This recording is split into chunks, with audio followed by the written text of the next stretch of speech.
这次我们要还原的是广东式的鱼头米粉，它的汤底是奶白色的。其实鱼头米粉呢是生鱼呢，它是要生的；如果死的生鱼呢，它是没有甜味的。我们以前是现场杀的，手脚要快，因为它会咬人的。以前我们古早味的时候是用自己制作的那个鱼刨。它叮哦，它本来是这样嘞，然后现在叮成变成这样嘞，是不是？然后一排5个哦，然后越叮到后面一排2个。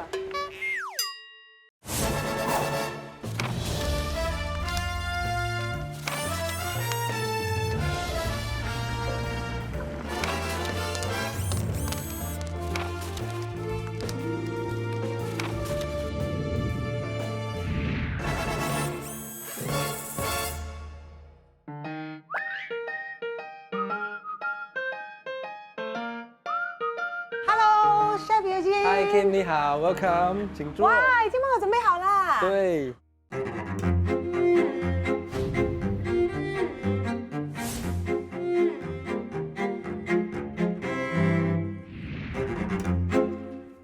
这个是我们颠覆版的鱼头米粉，因为我是麻坡人，然后在麻坡有一个很出名的鱼汤，它的这是比较潮州式、清澈的。然后我在这边是用了欧式的烹饪手法，加入传统潮州式的鱼汤，把它变成了一个汤汁。然后它里面有那个扁鱼啊，酸香的，酸香的，因为放了一点柠檬汁。哦。然后既然是鱼头米粉，我就想说把它变成像 pasta 一样的东西，因为欧式都有 pasta 嘛。然后我这边做的呢是用鱼肉跟生粉锤成像 pasta 的那个皮，然后里面的馅呢就是用鱼头里面的那个肉。因为整个鱼头比较难吃嘛，所以我们平时吃鱼头呢就会吃比较薄的部位，所以我就把那个比较薄的部位剪下来。哦，就是这个。对。上面还加了好料，鱼子酱。对。哇，那2个味道完全不一样，口感跟味道相差很远。是。哇，有惊喜啊这个。然后这边呢卖的是川菜跟欧式的，所以我在这里也加入一点四川元素的川菜。哦，就是这个，难怪很开胃。是的，有些人会怕鱼比较腥，那一个泡菜就是很好的一个搭配，所以才有这一道融入了川菜啊、欧式啊，还有一点潮州式的鱼头汤。所以这就是你对鱼头米粉的一个基本的概念，就是从你在麻坡喝的那个鱼汤开始。对。但是你在麻坡喝的那个鱼汤是属于潮州式的。对。可是这次我们要还原的是广东式的鱼头米粉，它的汤底是奶白色的。对。OK， 你有听过豆腐街？我有看过那一个戏。至少你对豆腐街有认识。其实豆腐街现在已经不复存在了。那我这里有一篇1979年的报道。它里面有提到呢，当年啊，豆腐街那里有一间大排档，所以算照来，现在是已经80多年的历史。哇，好久了。是，然后呢，这家大排档呢，它的招牌菜之一就是鱼头米粉。当然，它现在已经不在豆腐街了啦，而且它已经从一个大排档扩展到现在是一个菜馆了的。对，我也认识这家菜馆的老板。哇哦，等一下吃完我带你去。好，谢谢。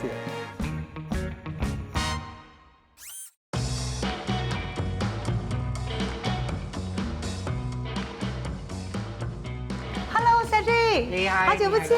Hello， 这个是 Chef 尤金。你好 ，Chef 尤金。Hello。你还记得吗？上次我找你呢是要了解一下那个古早味的鱼片米粉，可是这一次来呢，想要跟你讨教一下古早味的鱼头米粉。那我知道你的爷爷是大概1930年代的时候，从中国广东的新会来到新加坡。他在1939年在大世界游艺场开一个餐馆，从那个时候就卖鱼头米粉了。然后2战后餐馆就关了，但是我爷爷要继续做生意，他就在豆腐街开了路边摊。继续卖鱼头米粉。他在路边开了几年，把钱存了起来，就在差不多60年代买个 shop house， 然后我爸爸就接手那个生意了。从那时候我们也是继续卖鱼头米粉跟别的煮炒的 dishes。我真正接手生意是3年前的。你是负责收钱而已啦。那个是最重要的。OK， 我们先来一大碗鱼头米粉，然后我们边吃边聊，好不好？Thank you。有闻到味道了是吗？花雕酒。花雕酒，对。哇，我们开动了，来吧。来，我帮你。哦，谢谢。那我先喝一口汤。哇，为什么那个汤会这么浓郁的？啊，好浓啊！好香啊！所以小弟，传统的广东鱼头米粉啊，用的是什么鱼啊？我们是用豆瓣鱼，是这个吗？对呀、好扎实的鱼肉啊！因为我们是用最少3公斤的豆瓣鱼，那个鱼头是好像这样大，所以你吃那个鱼头有比较多肉。多鳗鱼是一种拥有高经济价值的淡水食用鱼类。在本地，多鳗鱼除了用来烹煮鱼头米粉之外，还有各种不同的煮法。广东人会用苦瓜和豆豉炒出一盘咸香甘苦的豉汁苦瓜鱼头，切成片的鱼肉可以搭配脆甜嫩绿的盖兰菜下锅清炒。处理好的鱼内脏也可以搭配苦瓜，翻炒出一盘极具传统滋味的苦瓜鱼内脏菜肴。普通豆鳗鱼都会有一个很重的土腥味，可是你这一个汤完全喝不出来有那一个土腥味。新鲜的豆瓣鱼是要把它放在一个鱼缸，给它3天的时间去把那个泥土吐出来。哦，以前是我们进口活鱼，然后现场杀的，但是现在我们叫 supplier 帮我们去准备那部分了。哦，还有这个汤哦，是你们煮成这样奶白色的是吗？不是加淡奶的，对不对？对，我们熬鱼汤是有2个部分。第一步是我们会用2个猪大骨把它打叉放在锅底，然后放西刀鱼骨、姜片，然后滚差不多3个小时。那第二个步骤，第二步骤是把那个豆瓣鱼骨煎了放进我们那个鱼汤里面，用刀网去熬。这样做呢会给那个汤奶白色。哦，难怪，因为你的汤真的很像在喝牛奶这样，太厉害了。对，所以这个奶白色的汤头做好之后，你怎么样准备1碗这个鱼头米粉？做那个鱼头米粉，就我们会把鱼头去香煎它，放一点姜片，放鱼汤在里面滚1分钟，然后放米粉跟菜心，上菜之前就放一点花雕酒，给它比较香的味道。哦，所以那个鱼头一定要先煎过的，从以前到现在都是这样。对啊，以前呢，如果顾客有要求，我们也是会放鱼干啊、鱼肠跟鱼蛋。哦，鱼的内脏都有用到的。对啊，我们华人是什么东西都没有浪费的。对，不要浪费，用到它尽啊。对。刚刚你提到说现在是有供应商帮你们处理整条鱼嘛，但是 chef 宇君现在应该想要学习怎么样去处理，还有尤其是要砍那个鱼头到底是怎么做，可不可以请您的师傅教我们几招？没问题，可以找黎师傅在后面。别吃了，赶快走啊！我们先去找他啊。可以。Hello， 李师傅是吗？你好，这位 chef 宇君，你好。我们想要来跟你学习啊，看看你是怎么处理那个鱼头的。哦会喷血的吗？哦，不会啦。不会啊，不要碰到脸啊！你喷衣服不要紧，不要碰到我的脸。他就这样啦，不是这样砍下去的啦。哦，没有，没有我想象中这样可怕的啦。现在我们开了这个鱼肉先，那个鱼头才容易拿出来。哦，这个部分你都 OK 吗？我都 OK，这个部分我还 OK。哇哦，哇，漂亮哎！啊，这个就是这样子整片哦。完整的一整片呢。啊，然后把这个内脏拿出来。要注意什么吗？啊，注意安全哦，手咯，不要切到手。我觉得这个很重要。是。然后把这个中间的大骨头去掉。我觉得你的功夫太了不起了，你是不是处理鱼很多年了？10多年有了。然后把这个鱼头分成一半先。这个鱼头你们每次砍的是分成几段？通常片6片哦。啊，这样可以5片6片啊？啊，对啊。然后再从这边再开一半。哦，所以砍到差不多这样大小就差不多。啊，对。你看每一刀下去一样的位置的嘞。对。如果是我每一刀都是不一样位置。啊，然后骨头会把它砍小段。等下拿去煎。哦，这个就是可以去煮汤的。这个拿来煮汤。OK， 我知道那些鱼的内脏哈，以前他们也是有用的。有，现在我们也是有拿来炒豆芽啊，炒其他菜也是可以的。哦。啊，就把这个切掉。那个青色的那一粒东西是什么？哦，这个是鱼的胆来的。你杀鱼之前千万这个不要弄破咯，不是等下那个鱼肉啊、鱼头啊全部会苦苦的。哦 ，OK。然后这个胆我们就切掉它咯。啊，就留这个鱼干。哦 ，OK。哦，这一条就是那个肠。啊，这个就是鱼的肠哦。这鱼的脂肪很多哎，对吧？它那个白白都是脂肪。对咯哈。说好的肠里面的东西不需要拿出来，需要需要拿出来。啊，等下我们会另外再处理过的。哦，OK。好，非常感谢你，谢谢谢谢李师傅，谢谢。谢谢。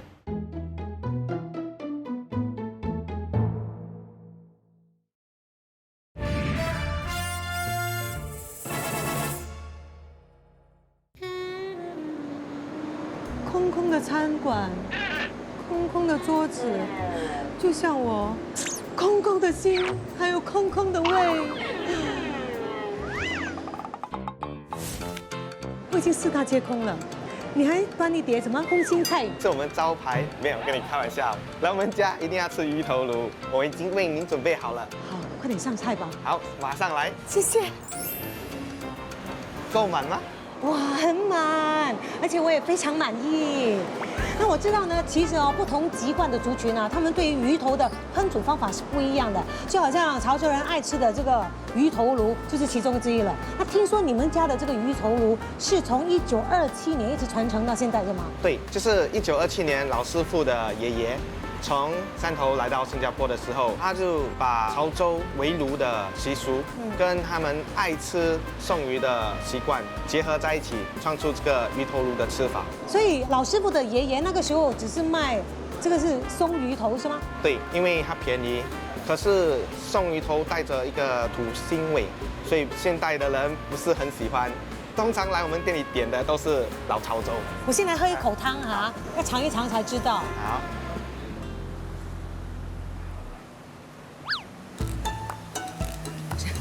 是有一点土腥味啦，但是我还可以接受啦。当然，我们不只有送鱼头，我们还有鲳鱼，还有红蛤蜊，还有石斑。哦，所以你们是什么时候开始卖其他品种的鱼类呢？其他品种在1960年代，因为潮州人喜欢鲳鱼也是，所以老师傅的爷爷他们就加入了鲳鱼。然后在2002年的时候，我父亲接手的时候，我们加了红石斑跟红蛤蜊，因为这2种鱼比较多肉，而且它不带土腥味。所以现在的客人都很喜欢这2种鱼。所以你们的鱼头炉到底是怎么制作的呢？首先我们要熬一个汤底，我们汤底通常都是用鱼骨跟白菜熬差不多5个小时。接着呢，就是顾客点的时候，我们就把鱼头放进那个上汤去滚，滚了之后，我们再加入白菜、芋头、紫菜还有茼蒿，放进这个火炭的火锅，然后就可以上菜。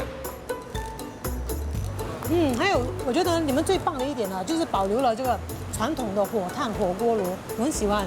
我们的火炭是用红树制作的，红树制作的炭比较稳，也是比较持久，它会慢慢熬出那个鱼头炉的香味。是闻得到炭香味，非常喜欢这一锅松鱼炉。我觉得我是老潮州，谢谢你，我们一起吃吧。好的，谢谢。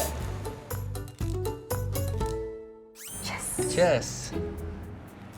哇，Chef Eugene，在我找寻资料的时候，我就发现啊，早年卖鱼头米粉的这些摊档呢，大多数都是集中在牛车水。那当然，我也在国家档案馆里面的口述历史资料库找到一段录音，它是由一位1950年出世的程先生分享的一段话，我们来听一听哈。其实牛车水每一天你都会看到的，就是鱼头米粉。那么他们的鱼头米粉呢是怎么样吃呢？就是生鱼呢，它要生的；如果死的生鱼呢，它是没有甜味的。所以呢，摊主他们会拿一个长长的木棍，把他的头捶他的头，然后就开始起肉。所以你会要讲生鱼。生鱼，据我所知也是叫多鳗鱼。他刚才有说到很多鱼头米粉都集中在牛车水一带，那我们是不是应该在牛车水一带去找传统的鱼头米粉呢？我已经做好准备了，看。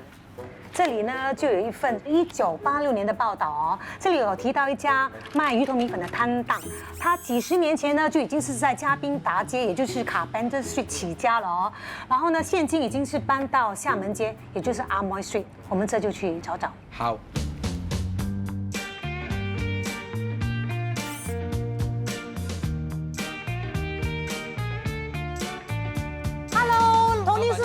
对，你好，我们来了，这位是 Chef Eugene。你好。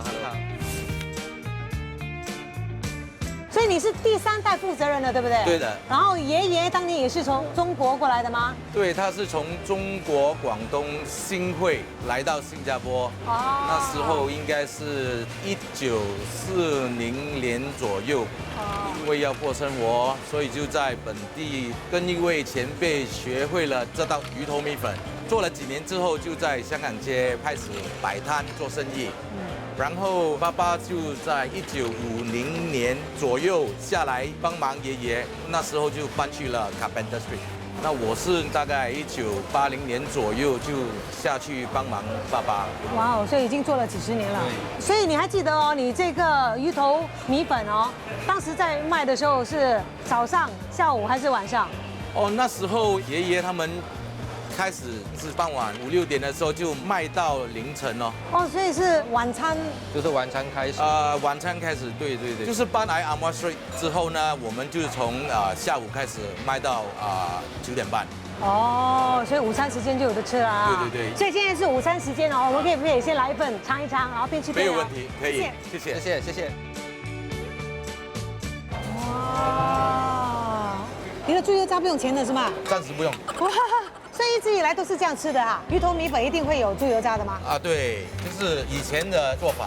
哦，我发现你的汤哦特别香啊，然后它有一个咸香，然后间中又有一点甜。对，因为那个汤我们用了大骨啦、老母鸡啦，还有一些竹蔗去熬，所以它会有那个甜味。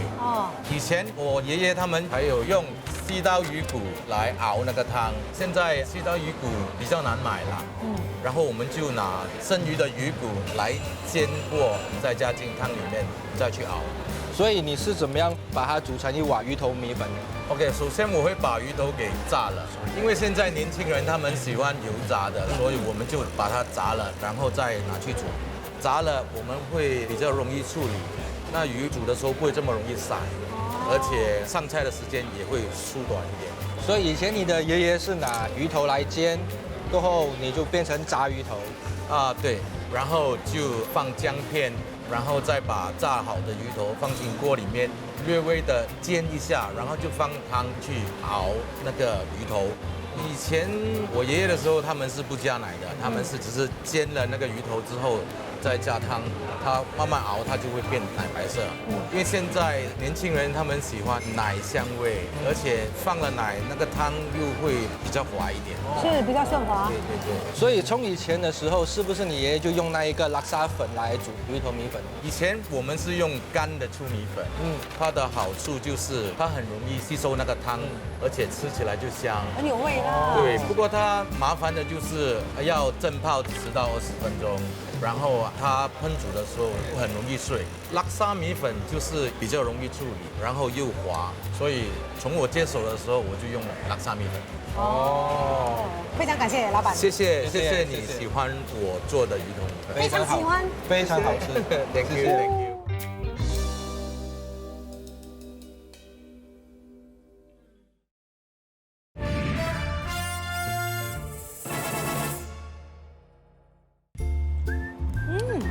沿着这像我喜欢吃有奶香味的冰淇淋，而我知道呢，这里附近也可以找得到一道富有奶香味的颠覆版本的鱼头米粉。我现在就一口吃完它 ，Let's go。Hello， 夏彼得。Hello， 钟晴姐你好，这是我为你准备的颠覆版鱼头米粉。哇，我来的时间刚刚好哎。哇，真的有奶香味哎。可是你用的不是整个鱼头哦，而是鱼的什么部位呢？这个是鱼下巴。我们餐厅是主打摩登日式料理，在日式料理中，鱼下巴是一个经常会被使用的部位。这个部位的肉质鲜嫩多汁。传统日式烹饪方法是拿去烟烤，而我的做法是用盐来调味，沾上粉浆，然后拿去油炸。哇，还有鱼片呢，所以这个是2味是吗？对，这个是我为你准备的料理。希望这个料理结合鱼片和油炸的鱼下巴，会让这个口感和味道更加的丰富。我先来尝一尝你的鱼炸的脆不脆？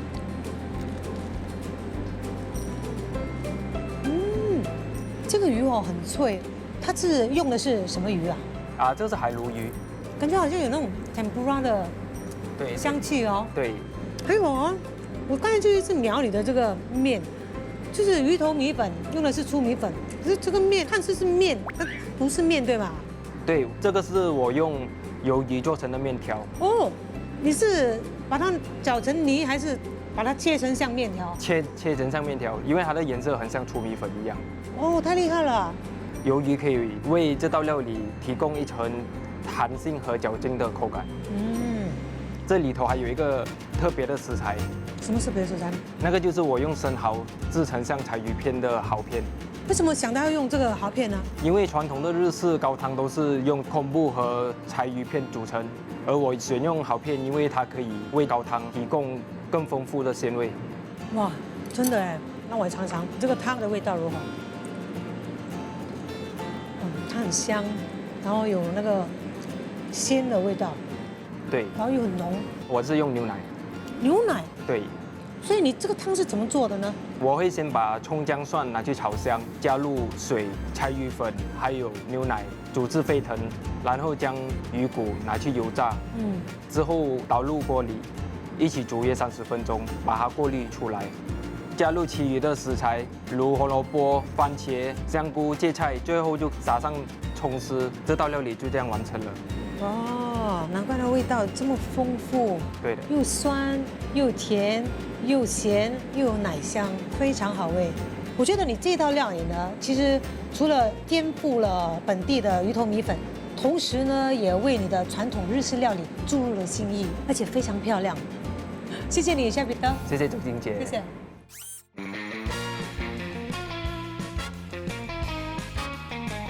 Chef Eugene，我们又回到牛车水了哦。对。这次我们要找一家老字号，看看他们有没有古早味的这个鱼头米粉的资料可以跟我们分享。哦，好的。哇，太香了，老板。你好。你就是要我们找的人的。我也是在等你们呐。哦，在等我们吗？那可以上菜了。可以可以。好。哇，我看了都很饿耶！我不等你汤，我先喝一口汤。你先开动。香醇滑。哇，好好吃。老板，你这个鱼头是有去炸过了，对吧？对呀对呀。然后有放了一些蛋奶。对，早期他们是用煎的，煎到可能7分熟啊，然后再去煮。以前我们是煮一大锅的，现在不同了，现在我们是炸好了，放在那边备用。人家要的时候，我们才开始煮一碗小碗。哦，炸鱼头的主要原因是什么呢？炸鱼头是因为现在人的饮食习惯也是不一样啊，比较喜欢那种炸煎的东西啊。对，越炸越香。对，所以我们也是顾客的要求了，我们也是这样做了。我们炸也不要炸得太久啊，不然老了就不好吃了。是，然后什么时候开始加蛋奶的？大概2000年的那时候吧，顾客要求我们加这个蛋奶下去，等我们觉得吃的也是蛮顺口，那米粉又很滑，等我们就加了。那么其实你们的档口啊，有多少年的历史啊？应该有70年了吧。我姑婆是1930年从中国广东中山潮埠过来新加坡。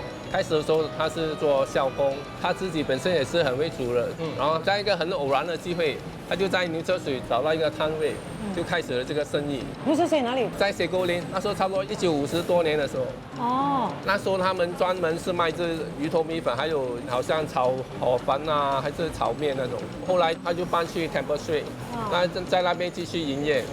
后来这边建好了，我们就搬上来了。那时候已经是1983年的时候，后来他不在了，就我爸爸接手。后来我当完兵就慢慢跟我父亲学了，就开始在这边做到现在了。那这个鱼头米粉哦，现在用的是水粉嘛？以前应该是用干的粗米粉是吗？对，那个也是很费工啊，要蒸才可以用。现在打开就可以用了。所以这种水粉就比较方便啊。方便啊，但是老的顾客还是喜欢吃以前那种干的米粉啊，因为他们说那个米香味比较重。所以老板，你以前的多鳗鱼是活的，对吗？对，我们以前是现场杀的。然后你怎么把它捉上来，然后怎么敲？手脚要快，因为它会咬人的。要用手把它压在地上先，然后就准准的敲到它的头。你们是用什么敲啊？一条很大的木棍，也不可以敲太多下，因为敲了太多下，它的头很碎，煮了就不好吃。哦。然后就开始去那个鱼鳞咯。再过后就把那个内脏取出来。我说那内脏也是有放在这一个鱼头米粉里面。现在我们没有了，以前我爸爸那时代，如果顾客要，我们也是会加一点上去。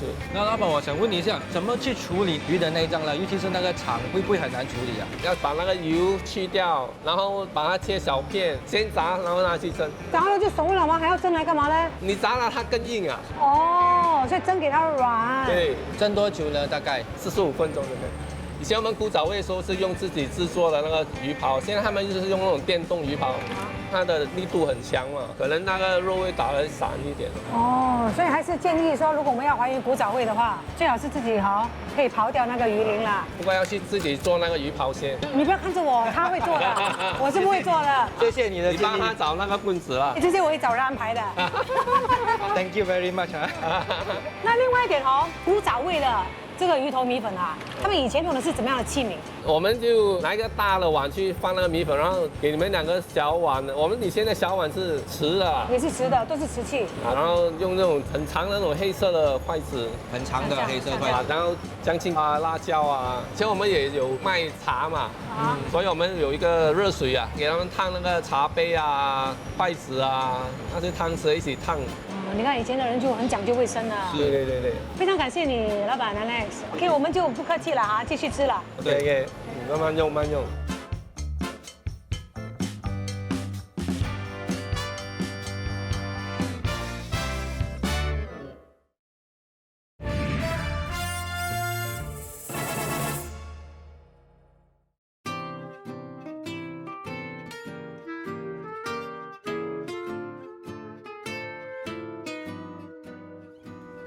美食和艺术是世间上美好的事物，能够让人心情愉悦。当美食遇见艺术的时候，是否能够惊艳味蕾，完满想象？那你觉得这道是艺术还是美食呢？看起来是典雅的艺术品，是不是美食要吃过才知道？那就请吧。好，谢谢。哇，来，请品尝。谢谢你 ，Chef Yap。其实乍看之下确实是有点像那个鱼头米粉的汤头一样，就是奶白色的嘛。对。可是我看不到鱼头的踪迹哦。因为我们把所有的鱼全身都放在这个汤头里面了，那个鱼变成无形了，所以那个鱼变成水状了，对，变成汤状了。汤状了。那这个汤是怎么熬出来的？我们是把鲮鱼煎过2轮，煎第1轮呢就是放点姜，煎到它金黄色，用大火滚水去熬，大概20多分钟，再把它捞上来，再煎多一次，整个过程是50分钟左右。哦，像我要赶快先尝一尝哈。哇，这个就是纯鱼汤啊，100%的纯鱼汤啊，完全没有放蛋奶那些。可是为什么可以煮到这么稠，然后这么滑？它的蛋白色是这么漂亮、这么干净的？因为鲮鱼它的油分比较丰富，你喝下去你会感觉很浓那个。啊，它不腻的。对，不腻。它是鲜甜。对。所以你怎么会想到要用鲮鱼来煮这个汤头呢？因为广州那带、香港那带都是喜欢用这个鱼来提到汤头的胶质。据我了解啊，创立这间餐馆的 Chef Jeremy 曾经在中国游历20多年，所以这间餐馆呈现的就是他在中国各个地区学到的一些道地的地方的菜肴。对，所以会把当地一些食材结合本地一个传统的烹饪手法，好像我们的生虾蟹肉龙鱼汤米线，我们就搭配了一般的大头虾，我们是经过用黄酒和姜丝去慢煎它，所以保留那个虾膏和那个肉质的嫩度。哦。然后还有蟹肉，这个是蟹肉，对，蟹肉一块一块的蟹肉，你看，这个是煎过的是吗？煎过的，这个就很有满足感了。很鲜，外面是煎的香香的。这样的煮法呢，其实我希望给客人带来独特的味蕾体验。有，非常独特。除了是这个视觉上的一个飨宴，而且是味蕾的一个非常好的体验，非常感谢你。哎，谢谢谢谢。 Chef， 我们之前拜访过的店家们都说啊，早年呢他们是买活多鳗鱼，然后现杀现煮的。你敢不敢处理活鱼呢？我有一点怕了，你差一点，我很怕。没有处理过活的那个生鱼，没有经验吗？没有。没关系，我已经找到了一家卖活多鳗鱼的摊贩，我们先去打探一下，然后再来决定是你杀还是他杀。好，走。 黄师傅，你好，你好，周琦 Chef Eugene。关于你的这个多鳗鱼哈，在这里，在这边这活的啊，对对，是哪里进口的哈？是马来西亚来的。哦 ，OK。所以老板处理这个多鳗鱼呢，听说是要经验丰富的，对吗？对对，自己回去杀的以前。哦。我们不用杀的。后来他们不杀，你就要自己来了吗？对不对？你说好有没有机会哈示范一条？可以，给我们看一下。现在表演给你看。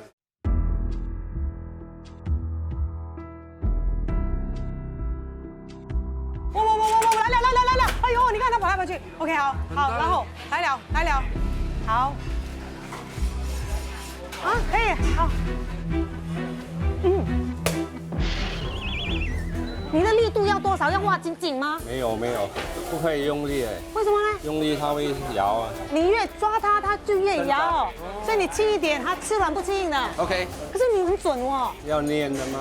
几十年的功夫。所以如果它不准的话，怎么办它？ 敲到地下，像我这种第一次的敲会敲到地下的了。OK， 祝你好运哈！我要注意这个东西。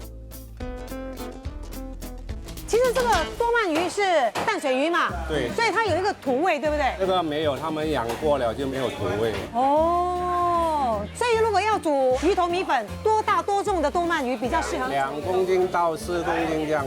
OK， 老板，所以呢，我们现在就跟你买一条活生生的。你要多大的？3公斤左右。不要太大。不要太大。太大我怕嘞。啊，乖啊，我要把你带走了哈。 OK 啊，非常感谢你，谢谢。好，祝我们好运啊！好，拜拜，谢谢，拜拜。来，我们走。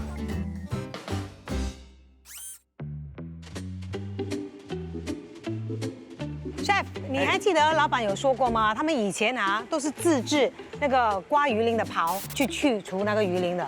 所以呢，我就找了一张照片啊，给你看一看，就是大概这个样子。 然后什么钉子啊、木板啊，都是特别讲究的啦。OK。那么材料呢，已经为你准备齐了。好。你要自己做啦，有问题吗？没问题。我们可以开始试一下这个。OK， 你要先选一个木板啊。我们选这个比较薄的吧。OK。我们看我们要钉密一点吗？还是要钉？要钉到哪里去？啊，你要钉整条啊？没有啦，我们钉一部分就好了。OK， 好。我们试一下这一个。好，小心你的手指哈。好。好。不要钉歪哈。好。哎，过了。 我看，哎有哎，哎不错哎哈。那我们再钉第二个。是要密一点吗？还是要？我觉得不需要太密，只要它不裂就好了。这个。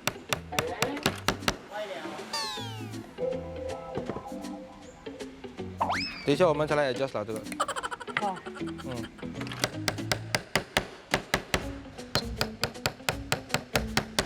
哟，他每钉一个，我要上来 check 一下来。看那个 quality 有没有跑是吗？有一点歪哈。这个距离有一点远呐，等一下中间钉一个就好了。好。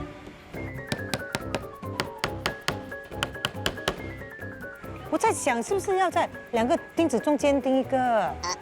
看那个照片，看照片。来，你看2个，然后中间，对吗？ 所以我们做这个东西也是很辛苦哈，他们有一天很辛苦咩？这个他不是煮一碗做一只吗？对呀。之前我有带过一个 chef， 他做那个刮刀。哦，他有钉，没有钉。没有，他磨。他磨哈。啊，他还有砍那个竹子。还要砍竹子。对，你的已经很简单了。啊，就钉。你的是幼儿班的。OK， 快点跟我们讲说谢谢。谢谢。他钉哦。 它本来是这样嘞，然后现在钉成变成这样嘞，是不是？然后1排5个哦，然后越钉到后面1排2个，加油哈！我在看着你哈。我怕你很热哎，所以我要快一点。我不会，我很冷静。检查一下。哎呦，你看它好像发育不健全呢，哦，有一些是歪的，有一些是直的。不过我觉得无所谓啦，因为主要是要用这里来刮嘛。对，我们磨一下先。 OK， 好。你要帮我磨吗？好，帮你摸，很累了啊，是吗？我帮你摸。可以了，好了，可以走了。那我们走，我们可以去还原我们的古早味鱼头米粉了。祝我们好运。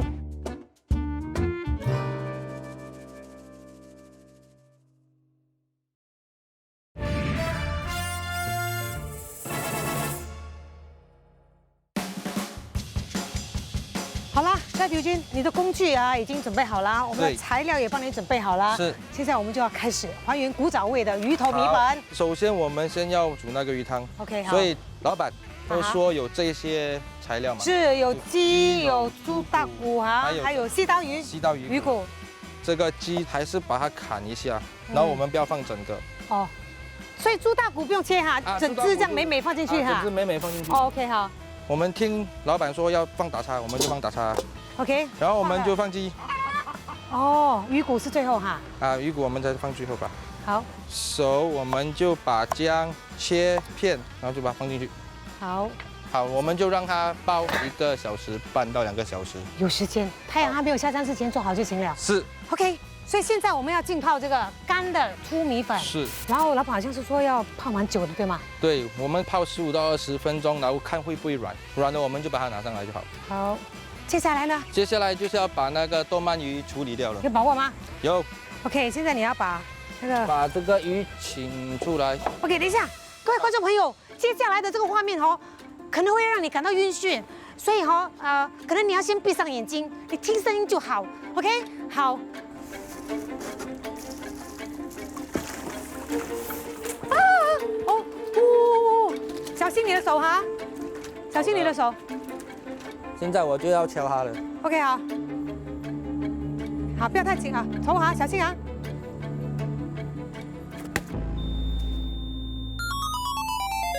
Game over。我们现在就要去去鳞了。好，你小心啊。好用吗？你做的这个？哎，这个很好用哎。为什么好用呢？它很顺哈。它很顺呢，然后因为它这个钉没有那么粗，它抛的你看一下子就出来了。可是那个钉子不是很尖吗？可是我们现在比较多的是弄在它的鳞片上，而且它的皮蛮厚的，所以我也没有很大力的按下去，我只是好像在抓痒一样。哦，轻轻而已，它的鱼鳞就出来了。所以你入行以来有没有处理过活的？活鱼就比较少了，而且每次都是供应商处理好了，要不然就是空运过来的已经是死了。所以对我来说，这一个是很特别的一个体验。那我想把它这一个先剪断。OK， 很好。我看我拉得掉吗？拉什么东西出来？整个。好。我们试一下。哦，来了。哦，这个是它长吧？等一下我们再处理吧，这个不要了。这个不要的啊。好，我们就跟老板一样，从上面起看。OK。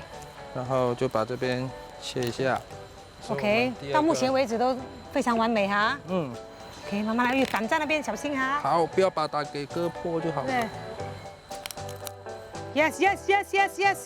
这里胆还有在，所以是安全的。漂亮，小心哈。完成了。我为你感到骄傲。OK， 所以这一个呢，我们就要砍它的骨，待会要先放在汤里面。是的。它内脏也处理干净先呐。是的。OK。哇，漂亮哎，胆还是完整的哎。是的。然后要去掉它的肥是吗？它的肥油跟它通它。刮一下。make sure它里面是干净。哦，里面有什么东西刮一刮就好了。刮一下咯。OK， 所以就剩下鱼头要砍。好，鱼头要砍。好。我跟你讲哦，这个米粉哦，还是没有说特别的。我觉得可以了嘞。可以了吗？它还是有一点硬硬的呢。我觉得可以了嘞。OK， 好吧，我先把那个水倒掉。所以你会把它切成几段？这一个应该可以切成6吧。完美。好，现在我们就要把鱼骨煎上来。是，老板们说呢，一定要先煎一煎鱼骨，然后才放在汤里面一起煮，这样汤才会变成奶白色，对不对？是的。好，所以是要煎到它有点煎到一点点颜色了，有点金黄了啊。所以我觉得差不多这样子就可以了。漂亮。要放在那个汤里面吗？这个可以放在汤里面了。哦，我帮你放在汤里面。好，我先炸这个内脏。哦 ，OK， 好，这个炸应该很快。很快。下去应该马上熟吧？是的。你小心，你小心。这个就好了，我觉得。它这样就够了。要不然它黑嘞。哇，还挺香的那个肠。是。我闻到那个香味耶。好。说。所以我们就把炸好的内脏放进蒸炉里。老板是跟我们说，一定要45分钟才会软。好。然后下一个呢，我们就切菜。不是要分开的吗？浸了哈。对。先煮，然后那个叶哈。对，因为叶子比较有厉害耶你。我有做教我的嘞，我是贤妻。好，就这样子。现在还欠一个东西哦。什么？我要切姜片了。哦，你的姜是要煎鱼头的时候是的放的。是的。好，时间差不多了，我们就可以把蒸好的内脏拿出来。对，这个是等一下才切是吗？等一下我们才切。好。然后我们现在就要把多曼的鱼头还有姜片煎香。好。就给它慢慢煎了。现在要煎多久？煎上色一点点就好了。在这个鱼煮的时候，我们看一下我们这一个汤吧。已经在冒烟了。好了。好了哈。我们可以开始把汤加进去。哦，很饿了，很饿了。多一点汤，多一点汤，多一点，因为等一下还要放那个米粉啊，上去就没有汤了。是的。汤多一点好过少。Chef， 在等它滚的时候，你内脏切哈。好。哦，那个肝是切片啊。OK， 来。滚了吗？不知道。哇！滚了。滚了。我看我们先放这个茎吧。然后我们就加我们的菜，放这个菜的叶子了之后就可以放米粉了。哇，终于，哇，还挺漂亮的啊。你看它的汤也是奶白的，它不是那种清澈的吧？等一下，还有内脏是吗？是。所以我们现在就把内脏放进去哦。好。手拌一下，我们就可以起锅了。漂亮。先放花雕酒还是先放猪油渣？我们先放花雕，然后猪油渣了。Yes。High five。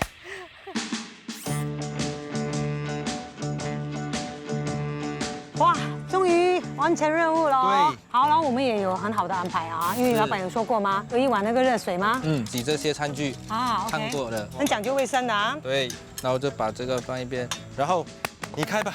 哇，谢谢。哇，香啊！好饿啊！好不容易啊，今天的。对，我们才试一下那个汤。好。哇，汤挺好的吧？咸香刚好，有鱼的鲜甜。煎过的那个鱼头有给它一点煎过的那种香味，对吧？是。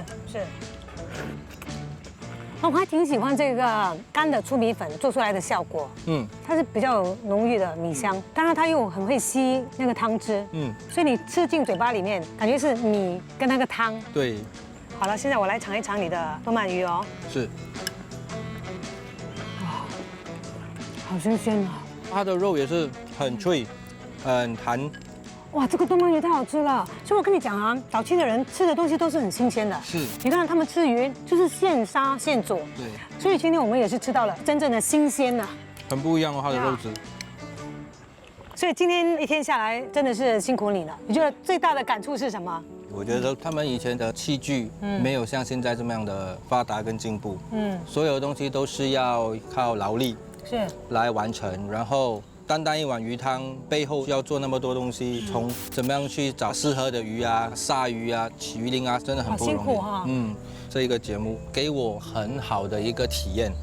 因为平时我们都在餐馆上班，然后所来的食材都是供应上来的。可是经过了这一次，我体验到很多，尤其是要还原这一道鱼头米粉汤，我觉得总算把它完成了，好像完成一个任务一样。也学到很多东西，也谢谢你们给我这个机会来完成这一道菜。而且我觉得啊，从以前到现在啊，时代一直在前进嘛，这样人们的味蕾也不断的在改变。我们的这个鱼头米粉就是最好的例子。比如说传统的做法可能会比较受到年长者的欢迎，但是如果你把煮法再稍微的改变一下，比如说从煎鱼头变成炸鱼头，以前是没有奶香的，然后现在加入淡奶，然后就有更多的人愿意去尝试，那这一道非常传统的美食就不至于消失。所以说一道美食啊，要保留它的古早味的同时呢，还要做到可以迎合新一代人的味蕾，是非常考店家们的功夫的。